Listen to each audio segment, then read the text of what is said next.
Hello. How many communists does it take to change a light bulb?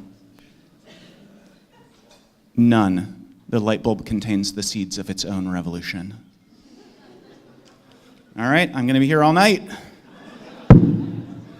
That was my mic drop.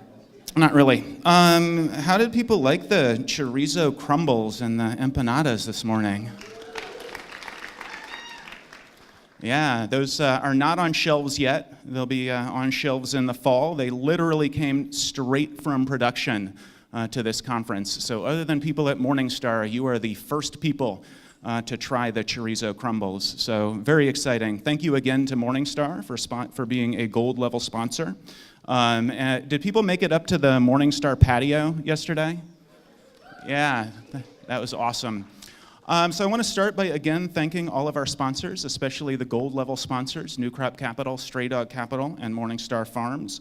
Also want to thank Beyond Meat for lunch yesterday, and Good Catch and Ocean Hugger for providing food for the reception last night, and Wiley Rain for providing the drinks. Today we're going to have lunch from Impossible Foods, which I'm very excited about. And there is an after party, and how about that? There's a slide about the after party.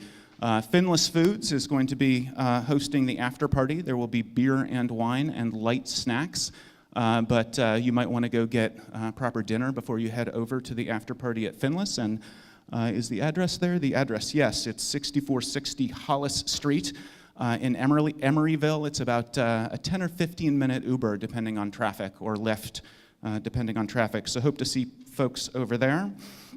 Hopefully people have checked out the Good Food Startup Manual, which we're super excited about. Kudos to the innovation team, and especially to Brianna Cameron for all of the work that she and they put into that. Also in your pack, you have a sheet called The Latest and Greatest Resources from GFI. And one of the other things we hope you will check out and spread the word on is the Plant-Based and Clean Meat MOOC, which is at gfi.org/online courses. Also wanted to mention, we are announcing here today a competitive grant research program, and you have a little bit of detail on that on the same latest and greatest resources from GFI sheet in your packs. But we have a $2 million competitive grant research program for plant-based meat research, and then $1 million for clean meat research from 2 specific dedicated funders. So please check that out and spread the word. It's for open source. Basically, we're trying to galvanize open source plant-based and clean meat research. There's been a lot of very exciting research happening that is protected by IP, so a lot of startups and a lot of corporations who are doing research on plant-based meat and clean meat, but not nearly enough at the academic level, so we're hoping to jumpstart a little bit of that. Super excited about all of the panels today. So it's on the first panel, we have one of the co-sponsors of this conference, Mark Post from Maastricht University and Mosameat. And on the second panel, we have Uma Valetti. I'm going to say just a couple of words about both of them in just a minute. Let's make sure I got through all of my tick boxes. Yes, I did. So good morning, and welcome to day 2 of the Good Food Conference.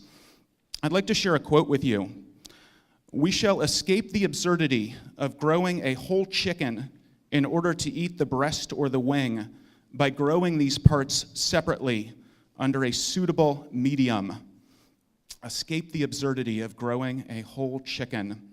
This is Winston Churchill writing in 1931 in an essay titled 50 Years Hence.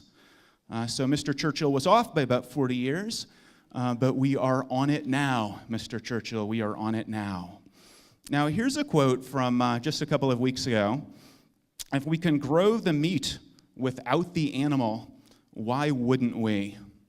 If we can grow the meat without the animal, why wouldn't we? And this is from Tom Hayes, CEO of Tyson Foods, the largest meat producer in the United States. So CEO of a company that is synonymous with chicken. If we can grow the meat without the animal, why wouldn't we? At GFI, when there were 4 of us who were sort of conceiving GFI in the middle of 2015, and we read various speculations on the potential of clean meat to be commercialized.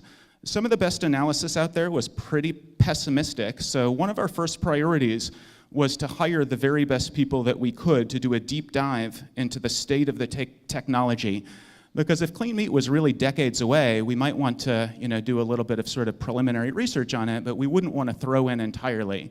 GFI was conceived to use markets and food technology to transform animal agriculture, and we were entirely agnostic about whether that would be clean meat or whether that would be plant-based meat, and if clean meat was going to be a long time away, then we were going to focus on plant-based meat. And two of the people who were absolutely instrumental in helping us to recognize that clean meat was not decades away are on our first two panels. So in October 2015, I sat down with a group of us at GFI, sat down with Mark Post, and even before that, we sat down with Uma Valetti. And Mark Post and Uma Valetti were just, nobody knows more about clean meat technology than these two guys, and they decided to commercialize it and start companies focused on it. And as people probably know, Mark Post is a former professor from Harvard Medical School, a PhD in tissue engineering, and a medical doctor. Uma Valetti was trained at the Mayo Clinic in cardiology, University of Minnesota professor of cardiology. He was the head of both the American Heart Association and the American College of Cardiology for the Twin Cities. So these guys could be doing literally anything with their lives. And what they've decided to do is dedicate their lives to clean meat. And they sat down and they convinced us at GFI that no, this technology is not decades away, this technology is years away. But we still wanted to do a deep dive ourselves at GFI. We wanted to make sure, these guys are disinterested, they could be doing anything, but they're also somewhat invested because they're starting companies focused in the space. So at GFI, we hired scientists, and we set the scientists and we said, again, GFI is agnostic on clean meat technology. GFI, we want to do whatever's going to make the most sense in terms of food technology and markets.